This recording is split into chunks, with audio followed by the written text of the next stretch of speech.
very under the radar. Probably one of the more under the radar players in this tournament.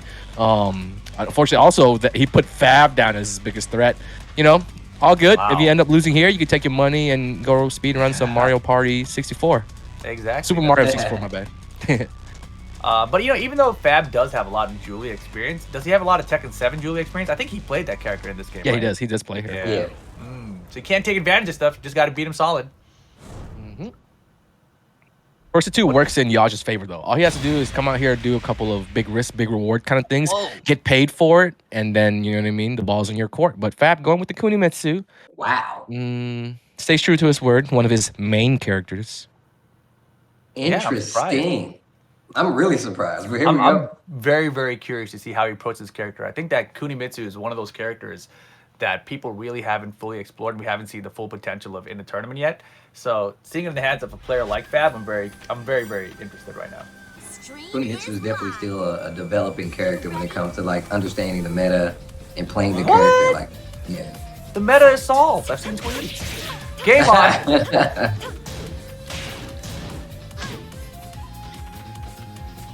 All right. And Man, this is real. This is really weird. Watching Fab play Kunimitsu, bro. It's so odd. In a tournament. When's the last time you saw Fab play in like an actual tournament? Bro, I was trying to get him on ICFC, just not even to play, but just to commentate, and his schedule wouldn't allow it, So I'm happy to see him back here. I'm so thankful he had time for this today, and you know what I mean? Looking for him to go pretty far in the tournament. I rigged it nice and good for Fab. No, I'm just kidding. I'm just kidding, man. I mean, look, even if you did rig the entire bracket, it doesn't matter. The There's player's no still gotta way win you to can win. rig it. Like everybody's Everyone gets paid. Everyone gets paid. You gotta win to win more. That's it. That's true. That's true. Damn. Okay, 2 rounds up right now for YOJ. And not like, and it doesn't seem like, not going too crazy with what the Kuni can like typically offer. Just a lot of simple poke, small punishes, and still getting exactly what's needed to keep control of the match. I think he's trying to show as little of his hand as possible. He knows he's got other opponents waiting in the wings, and he wants to play the most basic way without showing all of his playstyle, I guess, all of his tendencies. Okay. Because that way, Kuni could still be on the table for a future matchup, Yeah, I don't just be just from the strategy point of view. I don't feel like Fab, in my head at least, has ever been a very, tricky player. Like, it's just very solid in general, And here is 3 rounds, pretty solid. And coming from a character like Kunimitsu, I feel like a lot of the players that I see do well with her, they're running like set mix-ups, like trying to like giving people out with set stuff or doing. That's what I mean. That's what I mean. Yeah. Yeah, you don't really see that at Fab, and that's why I was curious to see how he approached the character, right? Whoa, Anakin Invitational, Anakin uninvited from his own invitation. Right? I just see a black man. We good. But no, definitely that was uninvited. I was never invited to my own invitation.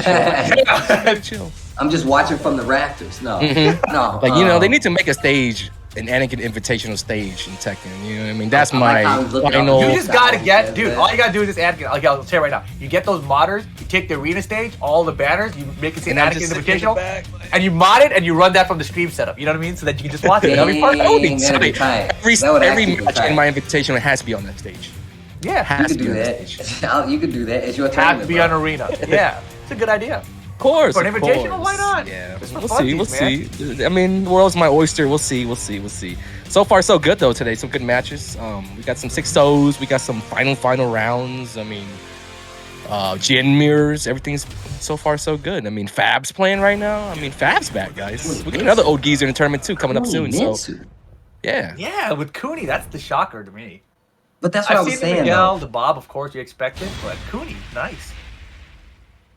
It's really odd, like you pointed out, man, and what I was touching on. We're not seeing a bunch of like, the small trick stuff. Like Anakin said, probably not trying to show his hand, but I'm thinking my understanding of this character, you have to go that extra length to, be able to open this character up and really take advantage of people. Fab is like, nah, man, I'm gonna hit you with these small punishes, keep you on your toes. Oh wow, and just ate a mad ass from YOJ right now. Yeah. He's actually just trying to really actually start playing, because last game all he did was look at Fab beat him up the whole game. It was kind of like similar to Trojan, just sitting there watching speed kicks caught in headlights, and he did at least try to open up this game with some aggression, but Fab kind of shut it right down, and he's doing really good. He's putting the pressure on for sure, and it's making YOJ think a lot. He has a lot to think about right now, so he's unable to play his best game right now just because of what Kunimitsu's throwing at him. Hop kick. All right, Fab, let's go. My God. Okay, blocks the low. YOJ can get something started here and immediately he's clipped the game with a full crouch. Down 4-3. Yeah, he's been fishing for that power crush when the back to the wall, right? So you got to watch out for that against Kuni in general. But Fab definitely looks for that. There, the power crushes He again. does it a lot, dude. He does that power crush great. a lot. I mean, he's basically looking to trade health out when he's up. You know what I mean? In a situation that he feels that he could trade out 30 for 30 hits, 30 points, and he's more than willing to do it. I mean, not to mention if the wall's nearby, like that's more damage. What is this flip move he keeps using to Kuni? I've never seen a Kuni player use that move as much as Fab has. And using it as a whiff punish. That's crazy. That one, yeah. Yeah. Down 4-3 plus 4. I'm guessing it leads to a back turn. Finishes it, okay. Okay. So they did a little more there. He could get around here, and this is where it could begin. No. Yeah. So He should have kept his foot on the pedal. I don't know why he backed off there. He I was mean, you got scared. nothing to lose. That's true. I mean, except for the game and being out of the tournament, but now you're out of the tournament. He still should have just taken But the way it was going, it was already kind of headed that way. You know what I mean? agree. Like, if you were already going to agree. go there, you might as well just try to But see if you can bust a Yui. That's probably why he was scared, though. Because that's the way it is. It's true. It's true. It's true. You can't just be like Fee and just like Yeah, Fiat, give me my other outfit. Is Rip hexing me? Thank goodness. You know, it's like, boy, oh boy. Lucky Fee, moving on the bracket. But there, NYC Fab, was that 6-0? I think it was, 6-0. right? 6-0 with the 6-0. Kunimitsu. Yeah, So very YOJ out of the tournament, still getting some of that welcome money, see you later money. But NYC Fab is gonna move on. We got Mac versus Incognito coming up.